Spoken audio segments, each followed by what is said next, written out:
morning after the roast chicken raid, the den felt different. The baby was curled against the scraps of fabric the mouse had dragged in for bedding, breathing softly. For once, the older mouse wasn't staring at the floorboards, counting time until the next raid. He was staring at the child. When the baby stirred awake, eyes still heavy, the mouse asked gently, "What's your name, little one?" The baby blinked, then tilted his head. "Name?" The mouse frowned. "Yes." "What do they call you?" The baby's whiskers twitched nervously. "Don't have one." That hit harder than any cat's paw ever could. The mouse felt something melt inside his chest, something soft and impossible to fight. No name, no anchor, no claim to existence except hunger and fear. He leaned closer. "Then I'll give you one." The baby's eyes widened, hope flickering like a candle. The mouse hesitated a long moment, almost as though speaking the truth of himself first was the only way forward. "My name is Arlo," he said, voice steady, though unused to sharing it. Then, with a small smile that betrayed his hardened shell, he added, "And you? You're Pip." The word felt small, light, quick, just like the child before him. Pip squeaked in delight, repeating the sound like it was the sweetest meal he'd ever tasted. "Pip! Pip!" Arlo smiled, though he quickly hid it behind a paw. Smiles made you soft, and soft got you killed. Still, the warmth refused to leave his chest. That warmth lasted only until the afternoon, when the humans returned home carrying another prize. The smell drifted down through the vents.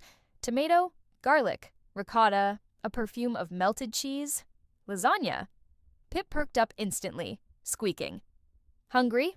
Arlo sighed, brushing crumbs off his fur. "Of course you are, and of course it has to be. Molten cheese tonight." Upstairs, Brutus was already pacing like a soldier at the scent of battle. Silas sat by the oven, eyes narrowed in calculation. Velora, draped across a chair like royalty, licked a paw slowly, pretending she didn't care, but her tail lashed in hungry rhythm. The humans cut the lasagna, steam curling up in waves. They plated their portions and carried them away, leaving the remainder on the counter to cool. The cats circled. The battlefield was set. Arlo made his move. He darted from the shadows, claws clicking softly against the cabinet. The lasagna towered above him, layers of pasta and sauce glistening. He clawed a strip of cheese free. It stretched, stringy and stubborn, and tugged until it came loose. That single tug was his undoing. The cheese snapped with a wet sound, and Brutus's ears twitched. His head whipped around, eyes narrowing. "Mouse!" he hissed. Already lunging, Arlo bolted, dragging the sticky trophy. The cheese trailed behind him like a banner, leaving sauce splatters on the counter. Silas cut across silently, intercepting, but Arlo fainted, slipping beneath a spoon left behind. Velora sighed theatrically, finally stirring. "Do I have to do everything?" she drawled, before springing from her chair. Her paw came down just as Arlo leapt for the edge of the counter, claws digging into the wood. He dangled, lasagna scrap clutched in his teeth.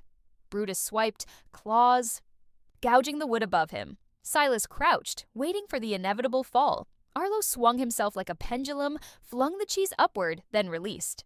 It arced through the air, landing squarely on Velora's pristine fur. The diva yowled in outrage as sauce smeared her white chest. She pawed frantically at the mess, forgetting the mouse entirely. The distraction gave Arlo just enough time. He pulled himself up, seized another scrap, and dove from the counter. Brutus lunged but landed in the lasagna tray instead, burying his face in molten cheese. His howl of pain shook the kitchen.